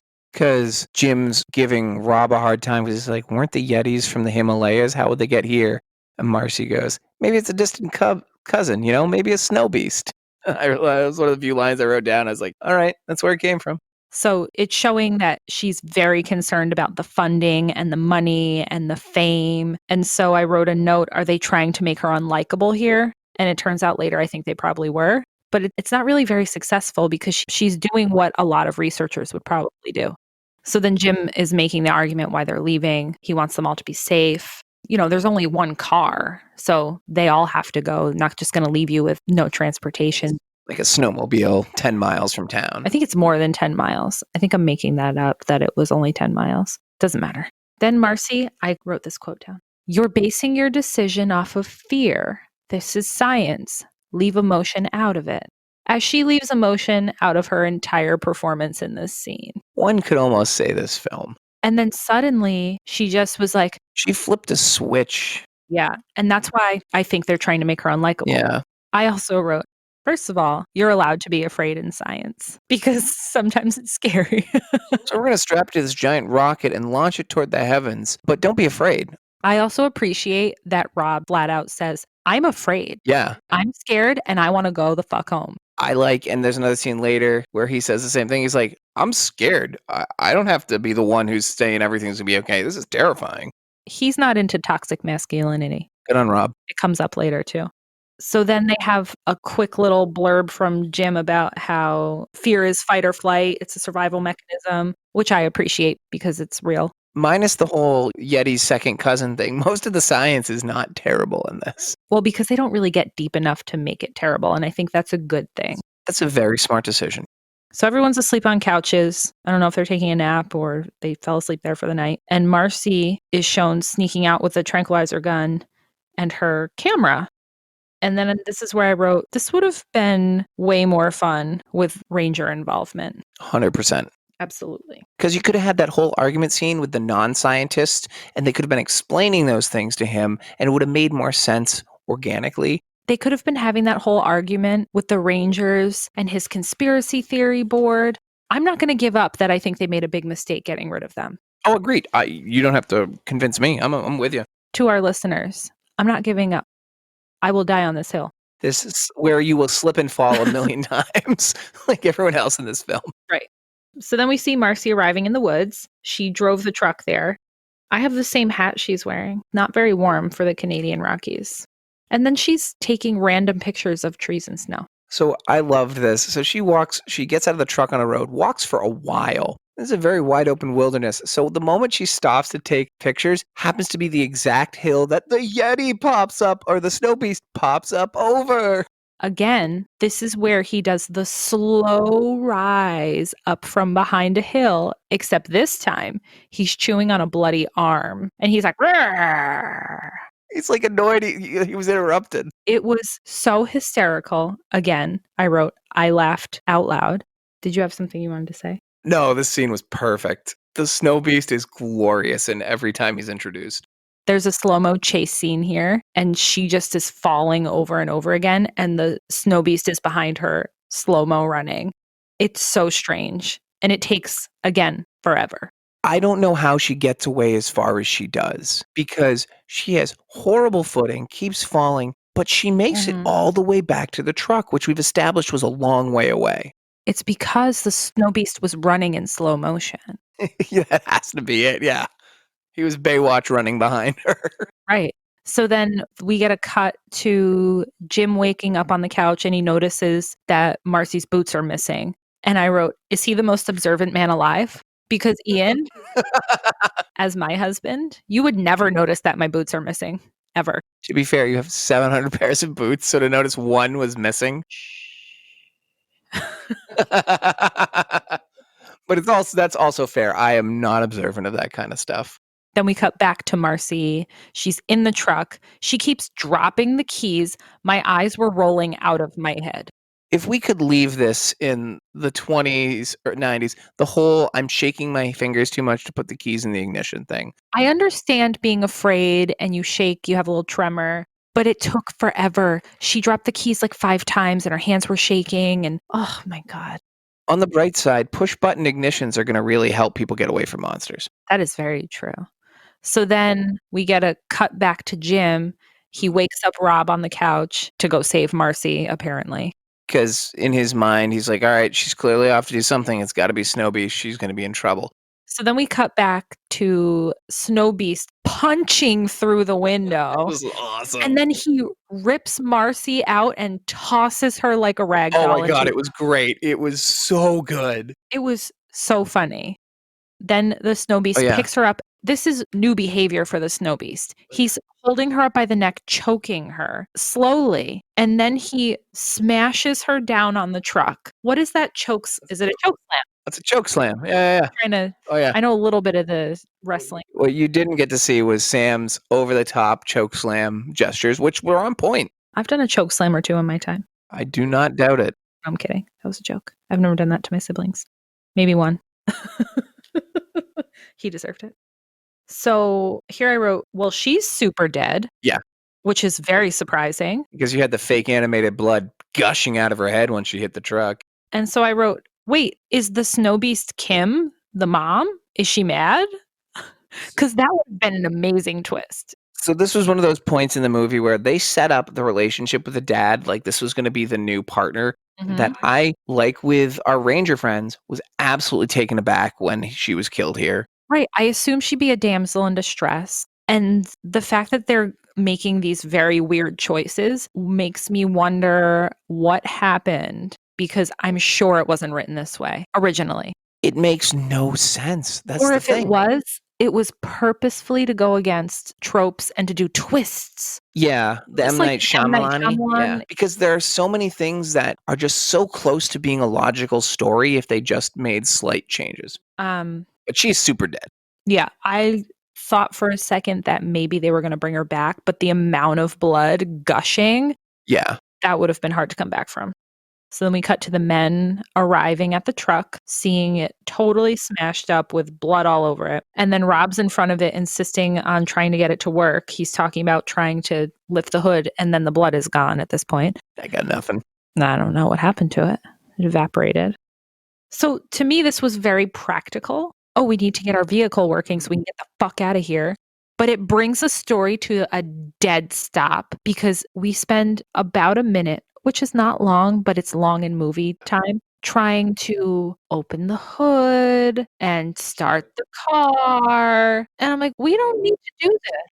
So we cut back to Emmy in the cabin, and she's seeing the Snowbeast dragging Marcy through the snow.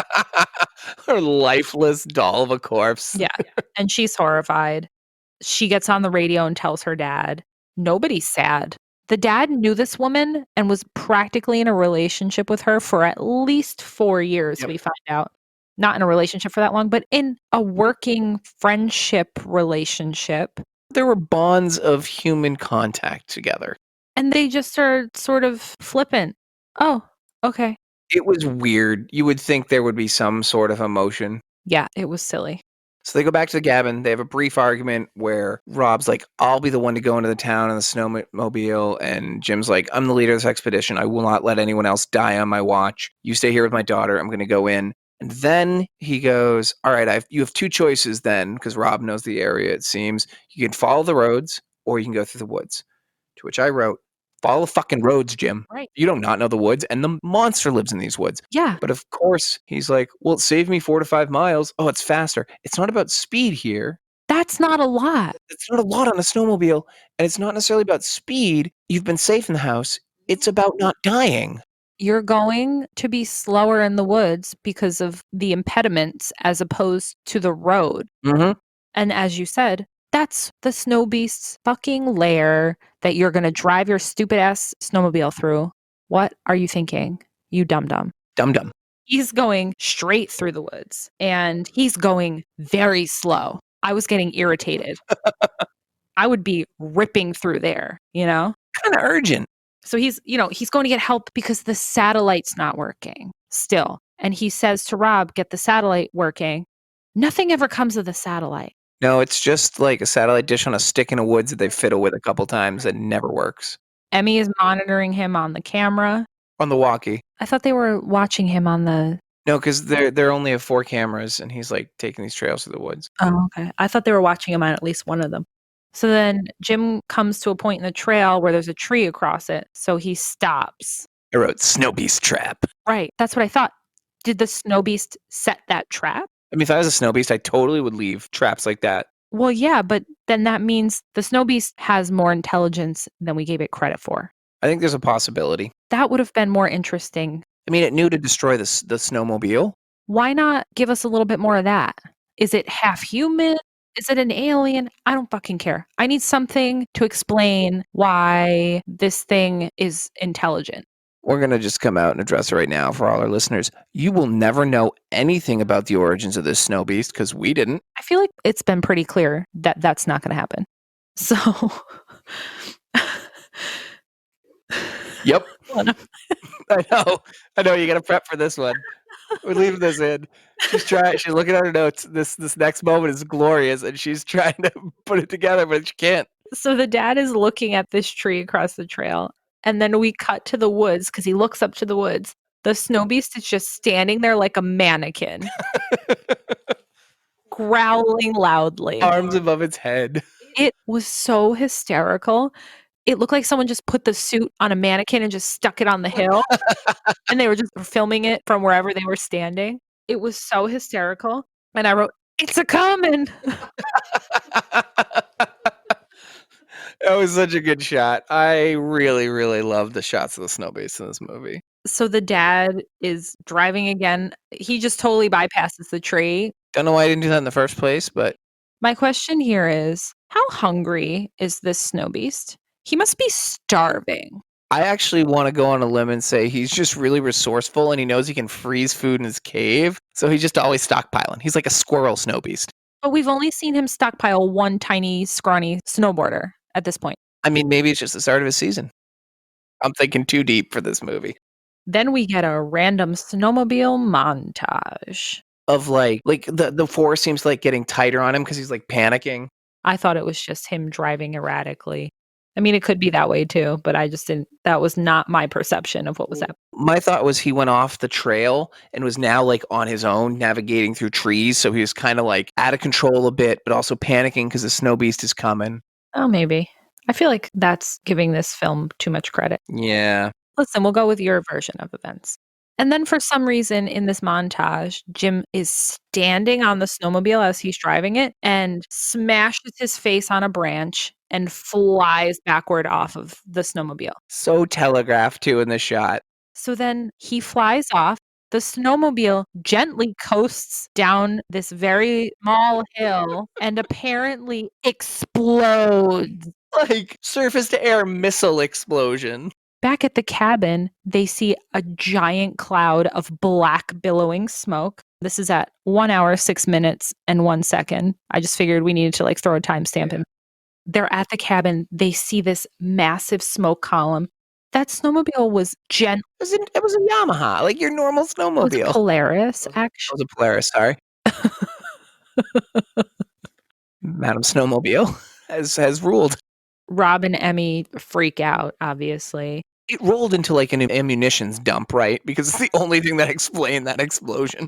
That's what it looked like. So we see Jim roll off it and get up for a second, and his face not damaged at all after going head first into this branch. Yeah, well, maybe it was a small branch that launched him. Maybe his hair protected him. Listen, he has a long legacy with that hair. Do you remember what Bo Duke's hair looked like? I never saw Dukes of Hazzard. Oh. I used to watch it as a kid, like reruns on Nickelodeon or whatever it was, way back in the day. So then we see the snow beast. He's, again, just chilling behind a hill. Did they have a puppet with the top half that they used for most of it? Because the bottom half of his body is obscured unless he's doing one of those full bodies standing far away going rah shots. It was very strange. He was made out of a blanket, so I get it. So he's just growling with his head sticking up from a snowbank. And the dad is trying to get the trank darts because he doesn't have the gun, so he has to stab him with them. I wrote, is he going to throw trank darts like darts at him? I would have been so he didn't. I would have. It was so great. Because he's holding, he's like, Well, he's trying to get them out of this locked plastic container. The darts aren't put together. He has to put them together. All the while, the snow beast is very slowly shambling toward him, growling gently. And then it comes up to the dad and he slaps him like a bitch. One word. It was great. That's what I said. Like a bitch. I said, Snowbeast bitch slap number 3. And he's out. There's a little blood and whatever. We know that he's not dead. Yeah, there's no way. It just would make sense. If they did, it would have been real stupid, but there's just a little I bit of that. mean, but part of me was like, well, they've made some real stupid Right. character murder decisions, so Yeah. there's always a chance. So they go back to the cabin. Emmy and Rob are trying to get him on the radio and they can't. Here I wrote, the dad's not dead, I'm sure of it. I hope that doesn't mean Marcy isn't dead because that would be dumb. Even though I was confused by their choice. Once you kill somebody with that much blood, you can't come back from it. Yeah, unless you're like Jason Voorhees coming back from the dead. I wrote at this point, this is the first time I actually noticed the purple stripe in Emmy's really? hair. I was disappointed. So then we see Rob and Emmy fixing the truck, which means that they walked to wherever the truck is. Yeah. Which is kind of far away because Marcy had to drive there. That seems pretty dangerous. I mean, they didn't have really any other choice. I guess. So they get the first aid kit from the truck and they're walking back to the cabin. We get a random shot just for a second of Jim in the snow cave being like, oh, all right, he's unconscious, but we're showing you his body, so maybe he's still alive kind of thing. Yeah, it's pretty dumb. Then we get a short shot of Rob in the woods at night, fiddling with the satellite dish. And I wrote, has he learned nothing? And the snow beast is watching him. We get snow beast vision. And then he's back in the cabin with Emmy and he makes a comment about it snowing harder. We have to stay another night. Then they're arguing about going to find her dad. But since it's nighttime, it's way too dangerous. So they're not going to do it. And she is the angstiest here. Rob has cooked dinner. He's serving Emmy. She says she's not hungry. He puts her plate aside. I am saying this because it does come back later and it's actually kind of funny. Very briefly. They're speculating about where her dad is. She goes to the window, opens the blinds. Which leads us to one of my favorite shots of the film. The snow beast is right there. So good. Did you hear me laugh at this when I was watching it? No. But it made me, I'm not surprised. It made me so happy because they telegraph it. Like you get a second or two walking through the window. I'm like, Snowbeast's going to be behind there, isn't he? I wrote, she opens blinds and snow beast is there. Duh. So good. So I've laughed out loud multiple times in this movie. I belly laugh hard at that moment, especially because the snow beast does not have a sinister bone in its body. He's a creeper. It's so hysterical looking. It's just funny. It's so good. So Emmy and Rob run up, barricade themselves in a room. They shove a dresser in front of the door, a la Earl. They have the trank gun now from the car when they went to fix it. Right. Then the snow beast is slow-mo walking into the cabin and just starts smashing everything. But all you see is its slow-mo feet walking over the door threshold. Then we see its slow-mo feet gently walking up the stairs. Not smashing up the stairs. It's very gently walking up the stairs. And then it starts trying to smash through the door to get to Emmy and Rob. And it is smashing the door like Oh, yeah. it was going to come through the wall. Well, that's what I said. So it smashes the door for a couple minutes and it stops. And then my thought was, it's coming through the wall, isn't it? But then it just starts smashing the door again. And this is another moment of this is just too long. It's too much. Yeah. It smashed for so long, then it stopped, and then it started smashing again for too long. Yep. It's just too long. Too many things that are too long.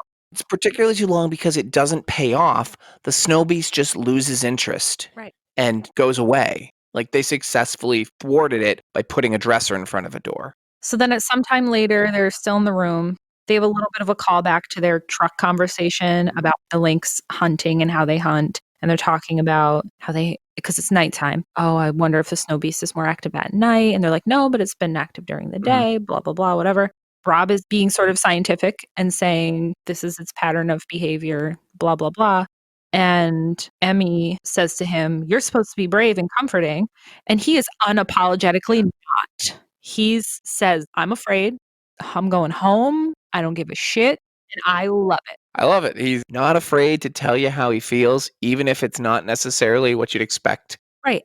All the while being protective of her as her father asked him to do. Mhm. Very loyal. Mhm.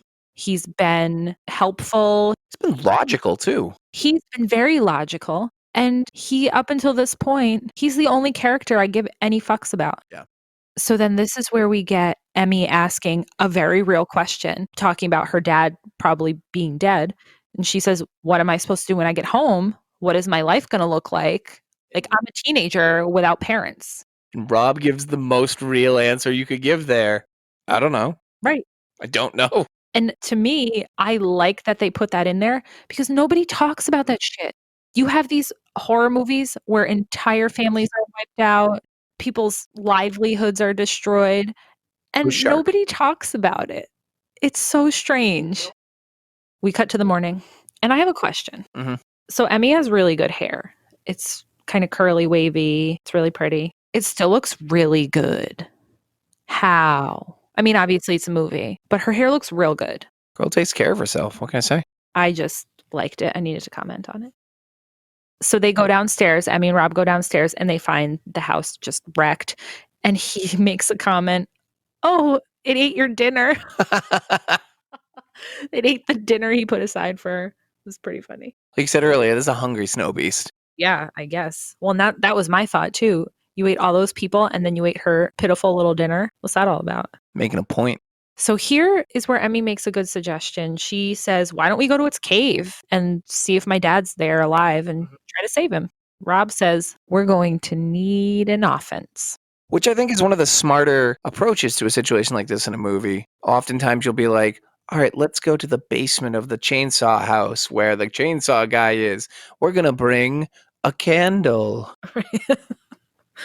Here's where we get a really fun Kevin McAllister like montage setting up their traps and MacGyvering weapons, complete with a voiceover of what their plan's going to be. Mhm. It was pretty funny. It seemed very out of place. It didn't mesh with the movie very well, but I liked it. Yeah, this is the one part where the movie kind of hit where I think its sweet spot is, and the rest of the movie should have been like, where it wasn't as serious. Right. So at this point, we're around 1 hour, 18 minutes in, which means we only have about 15 minutes left of the movie. Yeah. Which is unfortunate that this is where it hit its sweet spot. This should have been an hour ago. Right after the snowboarding opening. So then we wind up having them pulling behind them the lid to a garbage can tied to a rope filled with meats. Pretty much Snowbeast chum. Yes, actually, I think that's the best description. So they're doing that to attract the snow beast so then they can shoot it with the trank gun. They then decide they're going to hide up a tree, which earlier in the movie, multiple times when there were people in the woods running from the snow beast or the snow beast is coming at them, my first thought was, climb a fucking tree, dude. It's worth a shot. You're not going to outrun it. Right. Maybe it climbs up the tree, but then you have the high ground and poke it in the eye with a stick or something. I don't know. This is just how my mind thinks. Then we get another Rob and Emmy heart to heart. I wrote emotional tree time. Where she's talking about how she doesn't care about her mom being gone. And the snow beast starts to show up, and this is the first time we see it from behind. I wrote, what the fuck is with its crazy spine? That was the back of the suit being open. Had to be, right? Had to be. Because you see this huge, like, dark black strip down the middle of it. Was unzipped or not Velcroed, or the person playing him was far too large and couldn't fit his. I thought it was hysterical. I can't eat. Like, come on. You can't miss some. You're shooting from behind. You can't miss that detail. So the snow beast is sniffing around the meat and they shoot him, or Rob shoots him with the trank. And he just slaps it off of him. She's like, whatever, get out of here. And goes back to the meat. He wants more meat. Then he gets shot 3 more times and starts to kind of fall. Yeah. We don't see it actually pass out on the ground or anything. So then Rob and Emmy get down from the tree and they run in slow-mo, of course. That's the only way anyone runs in this movie. Well, the only way anyone runs without slipping and falling all over the snow. As one does. I kind of truncated this a lot because there's nothing happening here. So they get to the cave and we see them in that entryway walking back and forth stupidly. And they find dead Marcy just laying there. They don't really care all that much. She's on the only cave set they have. They have 2 small cave sets. They go into the next room. They find her dad. Right. They go to the room that Rob had fallen into earlier. And there's Jim. He's still alive, obviously. He's unconscious. For like a day and a half now? Right. It has some snow on him and he's purpley. And they just touch him and he's wide awake and he jumps up. Yep. And I wrote, yes, because that's how hypothermia works. If only people had known this beforehand, the lives we could have saved. But let's talk about what really matters. Cave showdown.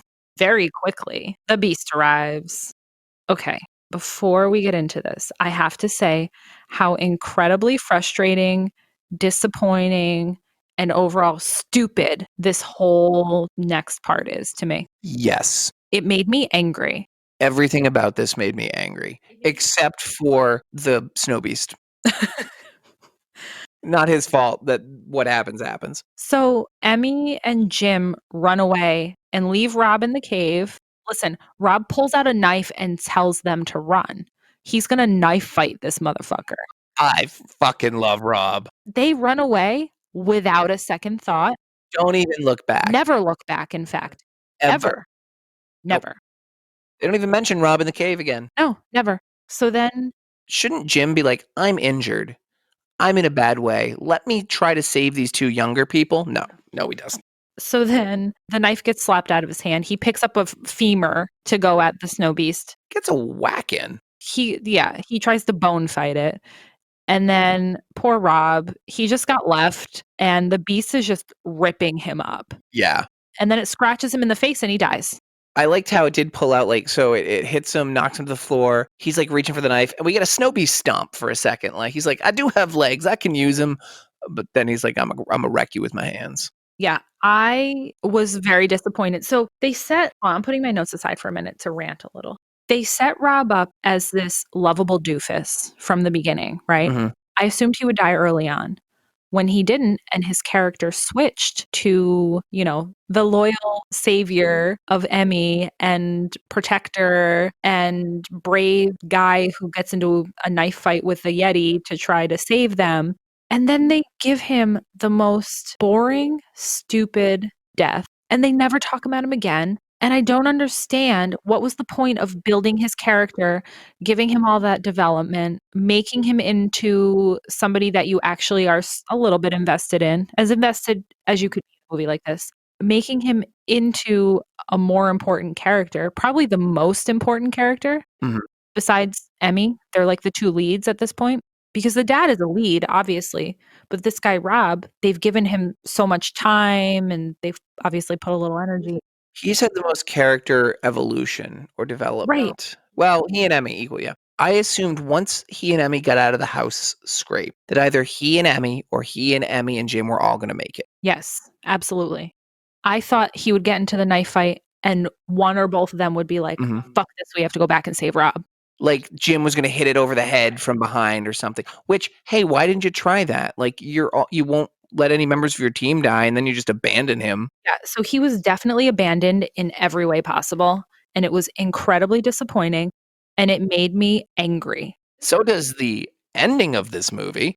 So at this point, there's 9 minutes left. And I wrote, how the fuck is this going to be resolved? A very fair question at this point. So I thought the Snow Beast might win at this point. If the Snow Beast won, I would have been very happy. It would have made everything forgivable because the whole point of the movie is the Snow Beast wins, right? Yeah.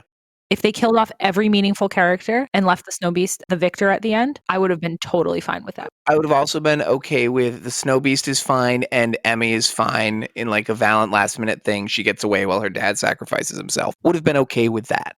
It was very silly. So then they're running through the woods in the longest chase scene ever. And I wrote, come on. With her dad limping along and they're just falling. They're just falling in the snow over and over. And the Snow Beast is frolicking after them. He really loves a good frolic. Does. She rolls down the hill. At one point I saw that. Yep. And the dad is up the hill. And I wrote, is he stuck? And then, oh, never mind. He's hiding behind the tree. I thought he was stuck because he was just standing there. Emmy finds a flare gun in the bag. Which I think they actually did set up when she and Rob were packing for their... They were home aloneing. Yeah, I think they actually did set that up. So she pulls out the flare gun, and in my mind, I'm like, there's one acceptable thing here. They shoot the Yeti, he catches on fire. Okay, fine. That would have made sense somewhat. Right. So she shoots it, or she shoots at it, and it just rattles some snow around. The dad rolls down the hill. He grabs the flare gun from her. He shoots above the Snow Beast and causes a massive avalanche. Massive. Insanely massive avalanche. To which they, as it's starting to come down, hide behind a tree. the tiniest tree. I wrote, nope. I also wrote, this is science failing. This is where they failed science here. And then the avalanche is gone. They're not touched at all. There's some little flurries flying in front of their face. And the dad gets the high five he's wanted the whole film. We forgot to say early on he asked for a high five. She wouldn't give it to him. She finally does. Their relationship's okay. I wrote, ugh. So then they cut to, they're back at their house. We have a stunning mountain vista. Oh, my mistake. And then they're back at their house. So then they're back at their house, and there's a magazine being like, they survived the snow hoax, and like no one believes them, and they just have a little jokey moment. Nothing in that scene matters other than they're happy with each other. Something does matter here. She says, one of the kids at school drew a picture of a snow beast and it's a killer snowman. She goes, I punched him. And the dad was like, oh, Amy. And she's like, don't worry, the teacher didn't see. And I wrote, well, she hasn't learned anything. Yeah, exactly. Rob's death was wasted. Yeah. So then we cut back to another pair of hikers hiking through the snow, and the guy sits down and he thinks he hears a rumbling, and out of the snow, Snowbeast grabs him by the face and pulls him in. Cut, movie's done. I need Snowbeast 2. I need it. No one needs Snowbeast 2, Ian. My initial reaction I wrote down was, well, that happened. Did you have anything else you wanted to add? I love the Snowbeast. It makes this movie for me. I can watch this once every 10 years just to see that costume. But it's not something I would watch like a cult classic frequently. God, no. The Snowbeast SWAT team is absolutely worth his great appearances. If they made a movie called Snowbeast SWAT Team, that was sort of like the LL Cool J Colin Farrell SWAT movie, which was terrible, by the way. If they replaced them with Snowbeasts, I'd watch that movie. Nobody steal our idea. Nobody steal our idea for Snowbeast SWAT team. Trademark by Unless you're Asylum Productions, please make Snowbeast SWAT team. So, Sam, I think for all that, it's time for the question. Do I like this? Well, it's a loaded question. This week it is a loaded question. So here's the thing. Perfectly fine acting. Most of the pacing was pretty good. The chases were obviously, the pacing was terrible. The budget looked like it was fine. It was good enough. There was nothing really technically wrong with it, but it wasn't really that fun. The Snow Beast was too silly. It was way too silly. It needed to be more sinister. They should have not showed it as much as they showed it. They could have used more of the conspiracy theory ranger storyline. They served literally no purpose. Absolutely no purpose. You could cut them completely out and it wouldn't matter. Honestly, you could cut the whole snowboarder part out and they could have just been coming up here looking for their links and their links are gone and the plot would have worked just fine. Yeah, the whole ski resort, none of that mattered. None of it mattered. There was so much ancillary shit in this movie that it's frustrating. The weird personality quirks of Marcy and Rob with she's a bad cook and he has too much useless information. Rob's throwaway death. Marcy's throwaway death. I mean, Was so bizarre. There were so many underutilized moments, characters, settings. I needed more ski resort. I needed more Snowbeast kills, less Snowbeast face and body. I think we just needed a rewrite on the script. I think the bones are there. The Snowbeast and his stealth and his appearances are amazing. Just needed to streamline this film. It also needed to decide whether it wanted to be a comedy or not because the Snowbeast scenes were too comedic. Yeah, this needed to be a Sharknado because the scenes approach. with the non-Snowbeasts, aka the humans, right? They're too serious, too rooted in fact. And then you have this silly, frolicking Snowbeast with magical speed. Sometimes it just was very bizarre. It was very bizarre. It was totally watchable. It was fine. It wasn't fun. And I feel like for these movies, it has to meet that criteria. It has to be fun. And this just wasn't doing it for me. So I'm gonna have to say I don't like it. All right. Well, you heard it here first. Well, thank you guys for joining us this week. We hope you enjoyed, and we look forward to seeing you next week. Until then, stay off the ski slopes and have a great one. Bye. Bye.